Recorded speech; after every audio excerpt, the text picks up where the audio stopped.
Os argentinos tiveram o caminho mais fácil da história para chegar até a semifinal da Copa do Mundo em 2026. Pois é, amigos, eu sou o Wesley Júnior. Você que está aqui conosco já vai se inscrevendo no canal, deixa o seu like.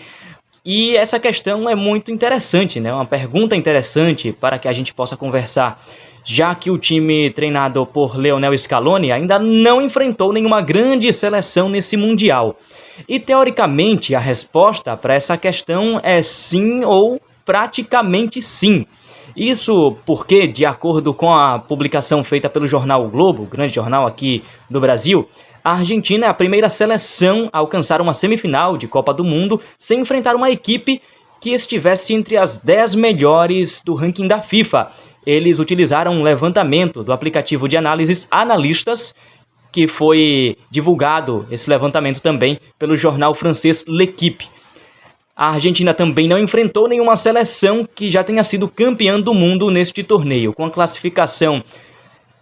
a classificação no caso, da FIFA existe apenas desde 1993, o estudo considera os mundiais disputados desde então. A questão para mim não é só necessariamente esse levantamento, porque o UOL também fez outro levantamento e não é só a Argentina que teve esse feito, a Inglaterra também, e na Copa agora de 2026. Os ingleses chegaram até a semifinal sem enfrentar uma equipe do top 10. A Croácia foi a primeira adversária do English Team, 11ª colocada, a Gana, posição número 73, Panamá, 34, a República Democrática do Congo, a 46ª do ranking mundial, e o México, número 14, a Noruega, na 31ª posição. Então, a questão não é só essa, de trabalhar o ranking em si, já que temos algumas informações desencontradas. Analisar os adversários da Argentina, que sim, foram frágeis, desde os amistosos também, não está em jogo necessariamente o que a gente analisa para a Copa do Mundo, sobre o nível de dificuldade, mas a Argentina vem enfrentando equipes de nível baixo desde a sua preparação, e isso é importante também a ser destacado para poder ter algo bem mais sólido como equipe, e a Argentina tem encontrado dificuldades com o avançar da competição agora no Mundial.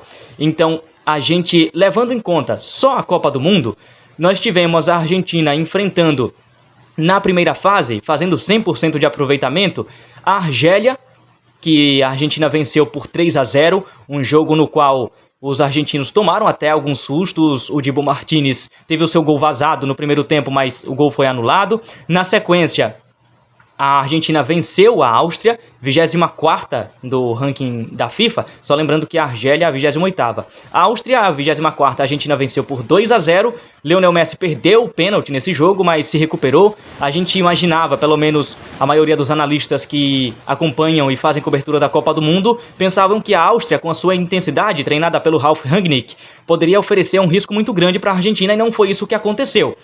E a Argentina venceu sem dificuldades, e na sequência os argentinos superaram a Jordânia por 3-1, jogo no qual Lionel Scaloni poupou a maioria dos seus titulares. Lionel Messi entrou no segundo tempo em busca de ampliar ainda mais o seu recorde de maior artilheiro da história das Copas. Ele inclusive fez um gol com aquela ajuda clamorosa do goleiro da Jordânia, o Abulala, que inclusive sofreu 2 gols de falta, um do Lo Celso e o outro do Lionel Messi nessa partida.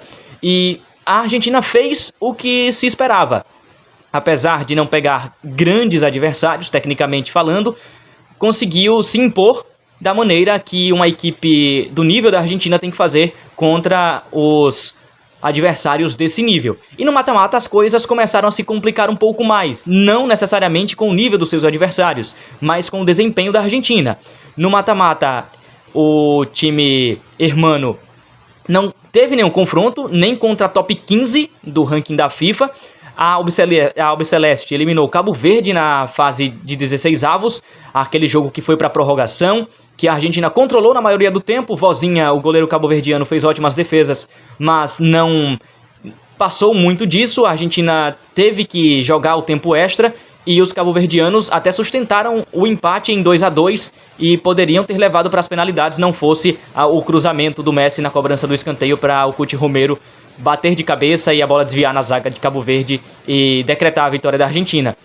E nas oitavas de final foi aquela virada heróica contra o Egito, que a Argentina teve mais uma vez o Lionel Messi desperdiçando penalidade, ele que vem sendo o maior astro e de longe dessa Argentina, ele desperdiçou mais uma penalidade. A Argentina estava perdendo por 2-0, mas conseguiu uma revirada histórica, heróica, quando diminuiu o placar. Os argentinos que estavam perdidos em campo não foram mais pela tática, foram pela raça, foram pelo vigor, pela alma que esse time tem, e é algo que inclusive é uma lição para nós brasileiros, né? Em termos de seleção, a Argentina, apesar de não estar desempenhando bom futebol, mas a raça não fica de lado. E eles conseguem ganhar dessa maneira também. Teve essa virada histórica contra o Egito. E também nós acompanhamos a vitória contra a Suíça. Nas quartas de final, a melhor colocada que a Argentina enfrentou até agora, 19ª desse ranking mundial da FIFA. E os suíços deram sim muito trabalho para a Argentina. O Dibu Martínez foi importantíssimo para poder garantir essa classificação.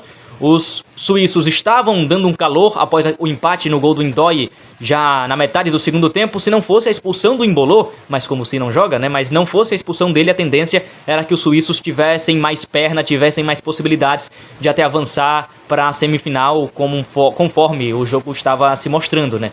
E a Argentina chega para essa semifinal para encarar, agora sim, uma equipe de top 10. A Inglaterra, que iniciou essa Copa do Mundo como a quarta melhor do ranking mundial da FIFA, e agora vai ser adversária dos argentinos. Então, para mim, o que fica não é necessariamente considerar os levantamentos que foram feitos pelo O Globo, pelo UOL, das dificuldades em relação ao ranking da equipe que a Argentina enfrentou, das equipes que a Argentina enfrentou até agora no Mundial.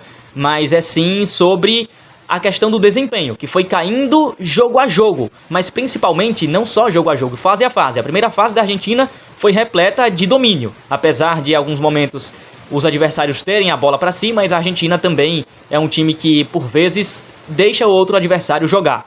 E o problema foi quando chegou o mata-mata. Chegou essa fase eliminatória contra times inferiores, principalmente contra Cabo Verde, quando os times adversários da Argentina colocaram intensidade e foram para cima da marcação do time do Lionel Scaloni.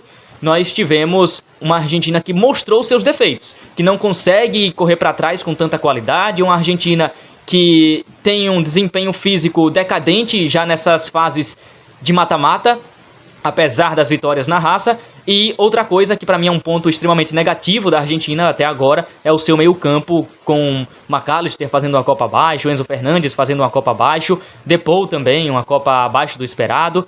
Não é mais aquela Argentina da Copa do Mundo de 2022 que Ángel Di Maria liderava esse meio-campo tão espetacular, podemos dizer assim. A Argentina, que também não tem um Julián Álvares inspirado, apesar do golaço contra a Suíça, ele não vem fazendo a Copa do Mundo à altura do seu quilate, à altura do que se espera de um jogador dessa qualidade. Mas é isso, desempenho abaixo do que se esperava. O caminho, sim, não sabemos se é necessariamente o mais fácil da história, pelo menos dos últimos 30 anos a tendência é que seja, em relação ao ranking da FIFA e também a qualidade que os times adversários da Argentina colocaram nos seus jogos contra o time hermano. E é isso.